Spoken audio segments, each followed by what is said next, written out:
O diretor da Faculdade de Arquitetura olhou fixamente para Miguel e disse com voz seca: "Você não se encaixa nos padrões desta instituição." O que veio depois ninguém poderia prever, nem o próprio Miguel, que saiu da sala com o coração acelerado e a certeza de que a sua vida, até então escondida nas sombras de Lisboa, estava prestes a explodir em plena luz do dia. Miguel caminhou pelas ruas estreitas do bairro Alto sem número ver realmente as fachadas coloridas nem ouvir o rumor dos turistas. Tinha 21 anos, era um dos melhores alunos do curso de arquitetura na Universidade de Lisboa e, até aquela manhã, conseguia manter o segredo que carregava desde os 16. Mas alguém tinha enviado ao diretor as fotos que ele e Rafael trocaram na noite anterior. Fotos inocentes, apenas dois rapazes sorrindo lado a lado no mirador da Senhora do Monte, mas suficientes para que o Conselho Disciplinar decidisse que comportamentos desviantes não podiam servir de exemplo. Expulso temporariamente, com recomendação de terapia e reavaliação dos valores pessoais. Em casa, no pequeno apartamento de Alfama que partilhava com a tia, o telemóvel não parava de vibrar. A tia Clara, que o criara desde os 12 anos depois da morte dos pais num acidente de viação, leu a carta oficial e sentou-se à mesa da cozinha com as mãos trêmulas. "Eu sempre soube, Miguel. Sempre soube. Mas pensei que ias esperar. Que ias escolher o caminho mais fácil." As palavras dela não eram de raiva, eram de medo. Medo do que os vizinhos diriam, medo de que a bolsa de estudo fosse retirada, medo de perder o rapaz que considerava filho. Miguel sentiu o peito apertar. Não era só a universidade. Era o mundo inteiro que, de repente, o via como não conforme. Naquela mesma noite, Rafael apareceu à porta com os olhos inchados. "Eu não sabia que alguém nos tinha seguido." "Desculpa." Os dois ficaram em silêncio no sofá gasto, de mãos dadas, ouvindo o som distante do elétrico a subir a colina. Rafael era estudante de História, 2 anos mais velho, com uma família conservadora em Coimbra que ainda não sabia de nada. "Vamos lutar juntos", disse ele baixinho. Miguel assentiu, mas por dentro sentia um vazio enorme. Como lutar quando o próprio corpo parecia traí-lo, quando cada olhar na rua agora parecia um julgamento. Nos dias seguintes, a notícia espalhou-se pelos corredores da faculdade como fogo em palha seca. Alguns colegas desviavam o olhar, outros sussurravam, "Coitado", ou "Sempre achei." O grupo de estudo que Miguel liderava dissolveu-se em 24 horas. A única que ficou foi Sofia, uma rapariga de Setúbal que lhe apertou o ombro e disse: "Eles que se lixem. Tu és o melhor arquiteto que esta faculdade já viu." Mas as palavras de conforto não apagavam a carta oficial que exigia reintegração condicional após avaliação psicológica. Miguel recusou. Em vez de se submeter, mergulhou nos livros e nos projetos que tinha guardado na gaveta. Um deles era o desenho de um centro comunitário para jovens LGBTQ+, em Lisboa, com espaços abertos, luz natural e salas onde ninguém precisaria esconder quem era. Era apenas um exercício académico, mas agora ganhava outro sentido. Rafael e Miguel começaram a encontrar-se em segredo nos jardins do Campo de Ourique, longe dos olhares conhecidos. Ali, sob as árvores antigas, falavam de tudo, dos sonhos de Rafael em ser professor de História Contemporânea, dos medos de Miguel de nunca mais ser olhado como normal. Uma noite, Rafael confessou que a família tinha marcado uma viagem a Fátima para rezar por ele, sem saber que o problema era o amor. Miguel riu com amargura. "Pelo menos tu ainda tens família a rezar. A minha tia só pede silêncio." Os dois abraçaram-se ali mesmo, no banco de pedra, e por um instante o mundo pareceu pequeno e suportável. Enquanto isso, em casa, a tia Clara recebia telefonemas da aldeia de origem, perto de Sintra. Os tios e primos queriam saber o que se passava com o miúdo. Clara defendia-o como podia, mas Miguel ouvia as conversas através da parede fina e sentia-se cada vez mais sozinho. Decidiu então que não ia esperar que o mundo mudasse.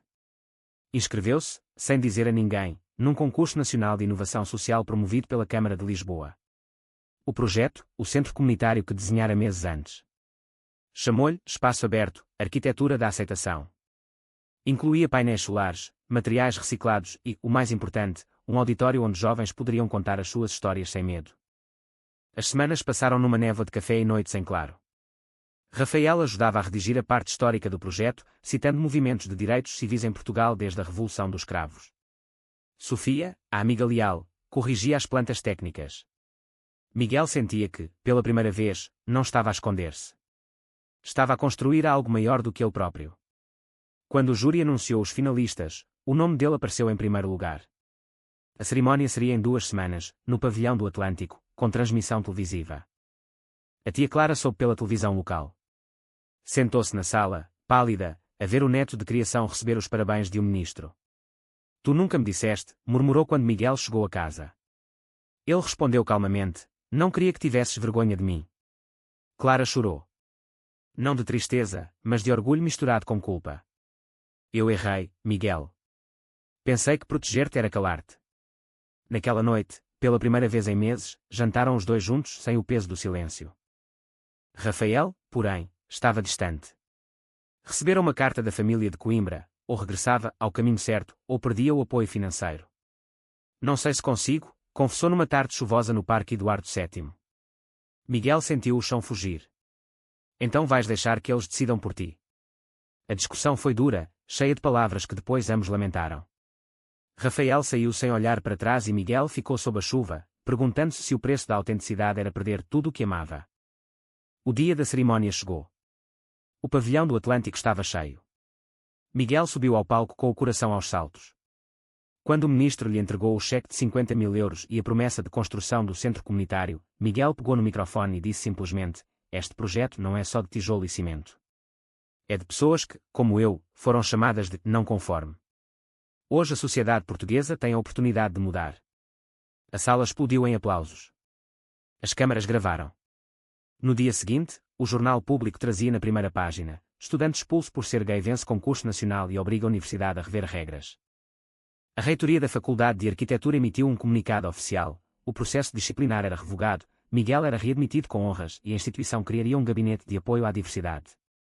Pela primeira vez, Miguel sentiu que o rótulo não conforme já não era uma prisão, mas uma medalha.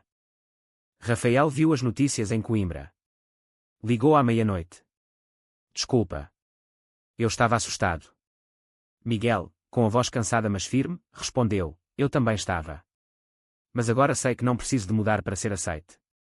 Preciso apenas de ser eu. Os dois marcaram encontro no mesmo mirador onde tudo começara. Ali, sob o céu estrelado de Lisboa, abraçaram-se sem medo de quem pudesse ver. A tia Clara, entretanto, começou a falar com os vizinhos. O meu sobrinho ganhou um prémio importante. E é gay. Pronto, agora já sabem. Alguns sorriram, outros ficaram em silêncio, mas ninguém se afastou. O pequeno mundo de Alfama começava a mudar também. Miguel voltou à faculdade no dia seguinte. Os corredores já não sussurravam. Alguns alunos aproximavam-se para dar os parabéns. O diretor, o mesmo que o expulsara semanas antes, estendeu-lhe a mão e disse: parabéns, Miguel. A universidade aprendeu contigo. Ele aceitou o aperto de mão, mas por dentro sabia que a verdadeira vitória não era o diploma. Era ter transformado o próprio medo em força. Nos meses que se seguiram, o projeto Espaço Aberto ganhou vida. A primeira pedra foi lançada num terreno junto ao rio, com jovens de todo o país presentes. Rafael estava ao lado de Miguel, agora assumido também perante a própria família. A tia Clara cortou a fita inaugural e chorou de orgulho. Tu mudaste tudo, disse-lhe baixinho. Miguel sorriu. Não mudei tudo. Só mostrei que podia ser diferente. A sociedade portuguesa, lenta mas seguramente, começou a falar do caso. Debates na televisão, artigos em revistas, pais que telefonavam para a universidade perguntando como apoiar os filhos. O rótulo, não conforme, perdia força. Miguel não se tornou herói nacional, mas tornou-se o exemplo vivo de que um rapaz gay podia não só sobreviver, mas transformar o mundo à sua volta. No entanto, nem tudo era perfeito. Ainda havia noites em que Miguel acordava com o peito apertado, lembrando o dia da expulsão. Ainda havia olhares tortos em certas ruas. Mas agora ele sabia responder com a cabeça erguida. Tinha Rafael, tinha a tia Clara, tinha o centro que se erguia devagar. Tinha, acima de tudo, a certeza de que a sua história não era o fim de um padrão, mas o começo de muitos outros. E foi assim que um estudante expulso por amar outro homem acabou por obrigar toda uma sociedade a olhar-se ao espelho e perguntar: até quando vamos fingir que os padrões são imutáveis? A vida de Miguel entrou numa rotina nova e ao mesmo tempo estranha. De manhã, frequentava as aulas de projeto arquitetónico e vê como se nada tivesse acontecido, mas agora os professores paravam mais tempo junto à sua mesa, pediam opinião, citavam o seu projeto vencedor como exemplo. Sr. Santos, explique-nos como chegou à solução de ventilação natural no auditório. Ele respondia com calma, sentindo os olhares dos colegas que, semanas antes, o evitavam. Alguns pediam desculpa baixinho nos intervalos: eu não sabia como reagir, Miguel. Desculpa. Ele aceitava, porque guardar rancor só o faria pequeno. Rafael mudara-se temporariamente para Lisboa, dormindo no sofá da tia Clara até encontrar um quarto barato em Campo de Ourique. Os dois cozinhavam juntos à noite, arroz de pato aos domingos, bacalhau às quartas, e falavam dos planos futuros. Rafael queria terminar a tese sobre a revolução dos escravos e os direitos das minorias. Miguel sonhava em ampliar o centro comunitário com uma ala para arte e terapia. Tu e eu vamos construir coisas que durem, dizia Rafael, beijando-lhe a testa. Miguel acreditava. Pela primeira vez em anos, acreditava mesmo. Mas o passado não desaparecera completamente. Uma tarde, ao sair da faculdade, Miguel encontrou o pai de Rafael à espera junto ao portão. O homem, alto e de bigode grisalho, vestia fato escuro como se viesse de um funeral. Quer falar contigo a sós. Miguel sentiu o estômago contrair, mas aceitou. Sentaram-se num café discreto perto da Praça do Comércio. O pai de Rafael foi direto: a minha família é tradicional. Não aceitamos isto. Se continuares com o meu filho, ele perde tudo, a herança, o nome, o futuro. Miguel ouviu em silêncio. Depois respondeu, com voz firme mas sem agressividade: eu não tirei nada ao seu filho. Dei-lhe a liberdade de ser quem é. Se isso custa caro, a escolha é dele. O homem levantou-se, deixou uma nota de 10 euros na mesa e saiu sem dizer adeus. Rafael soube da conversa nessa mesma noite e chorou pela primeira vez desde a adolescência. Ele nunca vai aceitar, murmurou. Miguel abraçou, então construímos a nossa própria família. A tia Clara, entretanto, começou a mudar também. Inscreveu-se num grupo de apoio para familiares de pessoas LGBTQ+, na paróquia de São Vicente. Voltava das reuniões com folhetos e histórias de outras mães e tias. Sabias que há pais que organizam casamentos simbólicos para os filhos? Miguel ria, mas via nos olhos dela um brilho novo. Um sábado, Clara levou a Sintra para visitar a família alargada. Os tios receberam-no com cautela, mas quando Miguel mostrou as fotos do projeto vencedor no telemóvel, o tio mais velho, um agricultor reformado, disse: pois é, miúdo. O mundo mudou. E tu estás a ajudar a mudá-lo. Foi a primeira vez que alguém da família o elogiou abertamente. Miguel sentiu um nó na garganta desfazer-se. Na universidade, o gabinete de diversidade foi criado depressa. Miguel foi convidado a fazer parte do conselho consultivo. Sentou-se ao lado de professores, psicólogos e outros estudantes. Pela primeira vez falou em público sobre o dia da expulsão, sobre o medo, sobre a solidão. A sala ficou em silêncio. Uma rapariga do segundo ano levantou a mão: eu também sou lésbica. Nunca disse a ninguém aqui. Outros seguiram. Em poucas semanas, o gabinete recebeu 20 pedidos de apoio. Miguel percebeu que a sua vitória não era só dele. Era de muitos. Rafael terminou a tese e defendeu-a com distinção. A banca elogiou a coragem de incluir testemunhos reais, incluindo o de Miguel. Depois da defesa, os dois foram celebrar no restaurante favorito em Belém, com vista para a torre. Sabes o que é engraçado, disse Rafael. Há um ano eu tinha medo de perder tudo. Hoje sinto que ganhei o mundo. Miguel sorriu e entrelaçou os dedos nos dele por cima da mesa. Desta vez, não baixaram as mãos quando o empregado se aproximou. No entanto, nem tudo era luz. Uma noite, Miguel recebeu uma mensagem anónima no Instagram: continua a promover a agenda gay e vais ver o que acontece. Bloqueou o perfil, mas o medo voltou por algumas horas. Contou a Rafael, que o abraçou e disse: eles têm medo de nós porque somos livres. Miguel adormeceu com aquela frase a ecoar. Pela manhã, acordou decidido a transformar o medo em mais trabalho. Atualizou o projeto do centro, adicionando câmaras de segurança e um programa de mentoria para jovens que sofriam bullying online. Enviou a nova versão à Câmara. 2 dias depois, recebeu aprovação para mais uma fase de financiamento.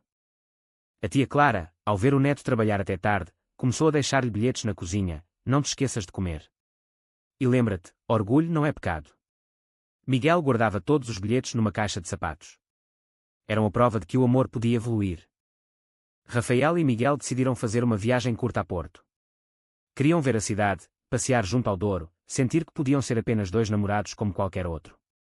No primeiro dia, caminharam de mão dada pela ribeira. Ninguém olhou de lado. No segundo dia, visitaram a livraria Lelo e Rafael comprou um livro antigo sobre direitos civis. À noite, jantaram francesinha e riram até doer a barriga. Isto é liberdade, sussurrou Rafael. Miguel concordou. Pela primeira vez em muito tempo, não precisavam de olhar por cima do ombro. De regresso a Lisboa, Miguel recebeu um convite oficial: palestrar na Conferência Anual de Arquitetura Sustentável em Évora. O tema: construir espaços de inclusão. Aceitou. Preparou a apresentação com cuidado, intercalando plantas técnicas com histórias reais de jovens que já frequentavam o centro em construção. Quando subiu ao palco, a sala estava cheia. Falou durante 40 minutos sem gaguejar. No final, recebeu uma ovação de pé. Um professor idoso aproximou-se. Há 30 anos eu escondia quem era. Hoje, graças a ti, os meus alunos não precisam. Miguel sentiu lágrimas nos olhos. Não de tristeza, mas de alívio profundo. De volta à casa, encontrou a tia Clara a ver as notícias. O canal público transmitira um resumo da conferência. Tu estás a mudar o país, meu menino, disse ela. Miguel abraçou-a. Nós estamos, tia. Tu e eu. Rafael, que assistira pela internet, ligou logo a seguir. Estou orgulhoso de ti. As palavras eram simples, mas Miguel soube que eram verdadeiras. O amor deles já não era segredo. Era força. O inverno chegou a Lisboa com vento frio vindo do Tejo. Miguel e Rafael mudaram-se juntos para um apartamento pequeno mas luminoso em Arroios. Pela primeira vez tinham um espaço só deles. Pintaram as paredes de branco, penduraram plantas, colocaram uma mesa de desenho junto à janela. À noite, cozinhavam, estudavam, faziam planos. O centro comunitário avançava, as fundações já estavam feitas e a Câmara prometia inauguração para o verão seguinte. Miguel ia ao estaleiro todas as sextas-feiras, verificava os materiais, conversava com os operários. Alguns deles, homens de 50 anos, chamavam-no engenheiro com respeito. Um dia, um deles confessou baixinho: o meu sobrinho é como tu. Obrigado por dar-lhe esperança. Em casa, Rafael preparava as aulas que daria como professor assistente na universidade. Os dois partilhavam o computador, riam dos memes, discutiam política até tarde. Mas nem tudo era harmonia. Uma noite, Rafael recebeu uma carta da mãe: se não voltares para o caminho de Deus, não te consideramos mais nosso filho. Ele leu em silêncio e depois rasgou o papel. Miguel viu a dor nos olhos dele e sentiu-se impotente. Eu não posso apagar a família dele, pensou. Abraçou-o e deixou que chorasse. No dia seguinte, Rafael foi à igreja de São Domingos e acendeu uma vela. Não por fé cega, mas por despedida. Miguel, por sua vez, enfrentava outro tipo de pressão. A universidade queria que ele fosse rosto de uma campanha de diversidade. Cartazes, entrevistas, workshops. Ele aceitou, mas sentiu o peso. Não quero ser símbolo, disse a Sofia numa pausa para café. Quero ser arquiteto. Sofia sorriu: tu já és as duas coisas. Aceita. Ele aceitou. No primeiro workshop, 20 estudantes apareceram. Contaram histórias de bullying, de pais que não entendiam, de professores que viravam a cara. Miguel ouvia e depois mostrava as plantas do centro. Aqui ninguém vai precisar de esconder o nome nem a orientação. No final da sessão, um rapaz de 18 anos abraçou-o e disse: obrigado por existires. A tia Clara visitava o novo apartamento aos domingos. Trazia bolo de arroz e histórias da vizinhança. A senhora do segundo andar perguntou se vocês são amigos especiais. Eu disse que sim, e que são felizes. Miguel ria. O mundo mudava devagar, mas mudava. No entanto, o passado voltou a bater à porta de forma inesperada. Um antigo colega da faculdade, aquele que tinha enviado as fotos ao diretor, apareceu um dia no estaleiro. Chamava-se Tiago. Estava magro, com olheiras. Eu errei, disse sem rodeios. Fiz aquilo por inveja. O meu pai também me pressionava para ser normal. Miguel sentiu raiva subir, mas respirou fundo. O que queres agora? Tiago baixou os olhos. Trabalho. E perdão, se possível. Miguel pensou nos meses de dor, na expulsão, na solidão. Depois lembrou-se do próprio medo e respondeu: trabalho posso dar. Perdão vai levar tempo. Tiago aceitou. Começou a ajudar nas obras como estagiário. Aos poucos, os dois conversavam durante o almoço. Miguel percebeu que o ódio era mais fácil de carregar do que o perdão, mas escolheu o caminho mais difícil. Rafael, ao saber da reconciliação, ficou admirado. Tu és melhor pessoa do que eu. Miguel abanou a cabeça. Não. Só aprendi que guardar mágoa dói mais em mim do que no outro. A primavera trouxe novidades. O centro comunitário recebeu a primeira visita oficial, um grupo de deputados europeus interessados no modelo português de inclusão. Miguel guiou a visita, explicou cada detalhe, respondeu perguntas em inglês fluente. No final, um deputado belga apertou-lhe a mão: isto é futuro. Miguel sentiu orgulho, mas também responsabilidade. À noite, deitado ao lado de Rafael, confessou: às vezes tenho medo de falhar com tanta gente. Rafael beijou-lhe o ombro. Tu já não estás sozinho. A tia Clara decidiu viajar para Sintra e falar pessoalmente com o resto da família. Voltou com fotos e uma mensagem. O tio mais velho queria conhecer Rafael. Ele disse que se o miúdo é feliz, o resto não importa. Miguel chorou de alegria. Marcou um almoço familiar para o mês seguinte. Enquanto isso, Rafael recebeu uma oferta de emprego em Coimbra. Professor efetivo. Seria um regresso à cidade da família que o rejeitara. Não vou aceitar, disse ele. Miguel segurou-lhe as mãos. Aceita. Mas vamos juntos. Eu posso trabalhar remotamente em parte do projeto. Os dois olharam-se longamente. Era um passo enorme. Mudar de cidade, enfrentar o passado juntos. Decidiram arriscar. A mudança para Coimbra foi mais suave do que esperavam. Encontraram um apartamento perto da universidade, com vista para o Mondego. Rafael começou as aulas com entusiasmo. Miguel continuava a coordenar o centro em Lisboa via vídeo e viagens semanais. A distância física era pequena, mas emocionalmente sentiam-se mais unidos do que nunca. Aos fins de semana, exploravam a cidade, subiam à Universidade Velha, passeavam no Jardim Botânico, comiam pastéis de Tentugal. Ninguém os olhava de lado. Coimbra, com a sua tradição académica, parecia mais aberta do que Miguel imaginara. No entanto, a família de Rafael continuava distante. A mãe telefonava de vez em quando, mas só para perguntar pelos estudos. O pai nunca. Um domingo, Rafael decidiu ir sozinho à casa dos pais. Miguel esperou no café da praça, nervoso. 2 horas depois, Rafael regressou com os olhos vermelhos mas um sorriso tímido. A mãe chorou. Disse que quer conhecer-te. O pai ainda não fala, mas não me expulsou de casa. Foi um pequeno milagre. Miguel abraçou-o ali mesmo, no meio da rua. Vamos passo a passo. O centro comunitário em Lisboa foi inaugurado em junho, num dia de sol forte. A tia Clara cortou a fita. Rafael, Miguel, Sofia e dezenas de jovens encheram o espaço. Havia música, comida, discursos.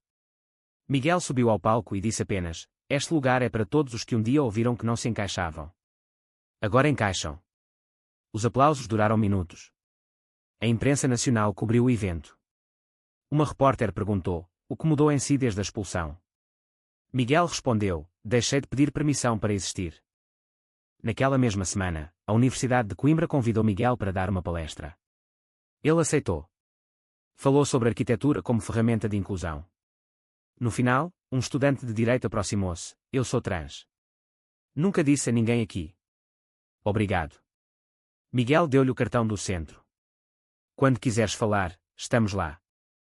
Rafael, ao ver o namorado brilhar, sentiu orgulho misturado com uma pontada de inveja saudável.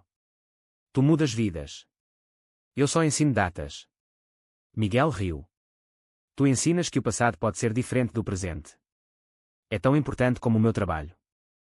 O verão trouxe calor e novas responsabilidades. Miguel foi convidado a integrar o Conselho Consultivo da Câmara de Lisboa para políticas de diversidade. Viajava de comboio todas as terças. Rafael acompanhava-o sempre que podia. Nos intervalos, os dois passeavam na Praça do Comércio, comiam gelado, falavam do futuro. Sonhavam em casar um dia, não por lei, mas por escolha. Quando estiveres pronto, dizia Miguel. Rafael respondia: já estou. Mas a vida testou-os novamente.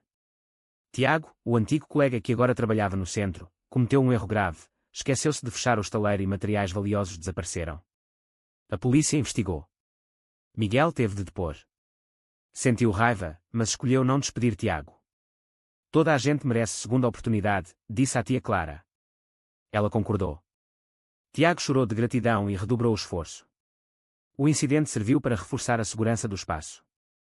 No outono, a família de Rafael organizou um almoço. Miguel foi. A mãe serviu bacalhau à Brás e evitou tocar no assunto. O pai ficou em silêncio quase todo o tempo. No final, quando se despediam, o pai murmurou: cuida do meu filho. Foram as primeiras palavras diretas. Miguel respondeu: sempre. Na viagem de regresso a Coimbra, Rafael e Miguel ficaram em silêncio, mas de mãos dadas. Era o começo de uma reconciliação lenta. Miguel recebeu mais um prémio, o Jovem Inovador do Ano, pela Ordem dos Arquitetos.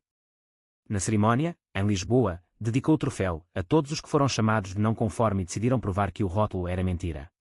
A tia Clara chorou no público. Rafael gravou tudo no telemóvel. O inverno seguinte trouxe chuva constante sobre Coimbra. Miguel e Rafael decoraram o apartamento com luzes quentes e uma árvore de Natal pequena. A tia Clara veio passar o Natal com eles. Trouxe presentes e uma carta da família de Sintra: estamos orgulhosos. Miguel leu em voz alta e sentiu o peito encher-se. O ano terminava com uma sensação de círculo fechado. No início de janeiro, o Centro Comunitário em Lisboa acolheu o primeiro grupo de terapia para pais e filhos. Miguel participou como voluntário. Ouviu histórias parecidas com a sua própria: mães que choravam de culpa, pais que tinham medo do desconhecido. Uma mãe disse: eu expulsei o meu filho de casa. Hoje quero pedir desculpa. Miguel pensou na tia Clara e sentiu gratidão profunda.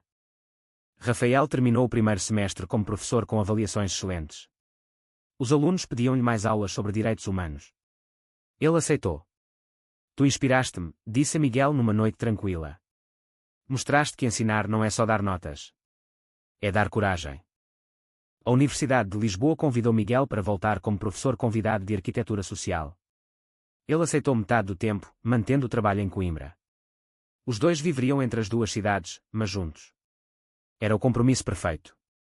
Numa tarde de fevereiro, Miguel recebeu uma mensagem do diretor que o expulsara anos antes: gostaria de o ter como orador na cerimónia de abertura do novo ano letivo. Miguel aceitou. No dia marcado, subiu ao palco da mesma sala onde tudo começara. Olhou para o público e disse: há 3 anos, nesta mesma instituição, fui chamado de não conforme. Hoje estou aqui como professor.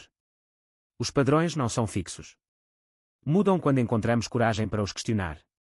A sala aplaudiu de pé. O diretor apertou-lhe a mão com respeito verdadeiro. À noite, Rafael e Miguel caminharam junto ao Mondego. A chuva parara e as luzes da cidade refletiam na água. Lembras-te do dia em que tudo começou? Perguntou Rafael. Miguel sorriu. Lembro. E lembro também que escolhi lutar. Abraçaram-se ali, à beira-rio, sem medo. A tia Clara telefonou no dia seguinte. Vi o vídeo da palestra. Estou tão orgulhosa que nem consigo falar. Miguel riu. Fala, tia. Agora podemos falar tudo. A vida continuou. O centro cresceu, acolheu mais jovens, organizou festivais, debates, exposições. Miguel e Rafael casaram numa cerimónia simples no jardim do centro, com amigos, família que aceitaram e muitos jovens que encontraram ali um lar. Não foi um casamento tradicional, mas foi deles. Anos mais tarde, quando alguém perguntava a Miguel como tudo mudara, ele respondia sempre a mesma coisa: eu não mudei o mundo. Só mostrei que era possível. E a sociedade portuguesa, lenta mas seguramente, continuou a mudar. É verdade ou falso que o sucesso de um único indivíduo pode obrigar toda uma sociedade a rever os seus padrões rígidos?